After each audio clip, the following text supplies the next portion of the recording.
तर ती तो शेतामधून कोणाकडून तरी विकत घेतो. म्हणजे समजा की तो शेतकऱ्याकडून ती भाजी विकत घेतो आणि मग ती भाजी तो तुम्हाला विकतो.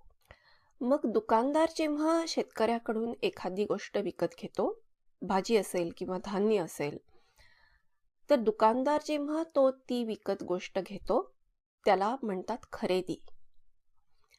आणि जेव्हा दुकानदार तो आपल्याला विकतो, त्याला म्हणतात विक्री. म्हणजे कुठलाही माणूस जेव्हा एखादी गोष्ट विकत घेतो, तेव्हा तो खरेदी करत असतो. आणि कुठलाही माणूस एखादी गोष्ट जेव्हा विकतो, दुसऱ्याला विकतो, त्याला आपण विक्री म्हणत असतो. मग आता समजा या भाजीवाल्यानी 100 रुपयाला एखादी भाजी शेतकऱ्याकडून घेतली आणि तुम्हाला विकताना ती 120 रुपयाला विकली. तर याचा अर्थ काय झाला?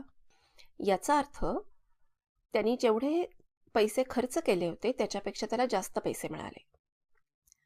असं जेव्हा असतं, आपण जेवढे पैसे खर्च करतो त्याच्यापेक्षा जास्त पैसे जेव्हा आपल्याला मिळतात, तेव्हा आपण म्हणतो की नफा झाला. म्हणजे भाजीवाल्याने जर 100 रुपयाला भाजी शेतकऱ्याकडून घेतली आणि तुम्हाला विकताना 120 रुपयाला विकली, तर भाजीवाल्याला नफा झालेला आहे, कारण त्यांनी जेवढे खर्च केले होते त्यापेक्षा त्याला जास्त पैसे मिळाले. आणि ही जी किंमत असते, ज्या किमतीला त्यांनी ते खरेदी केले, त्याला खरेदी किंमत म्हणतात.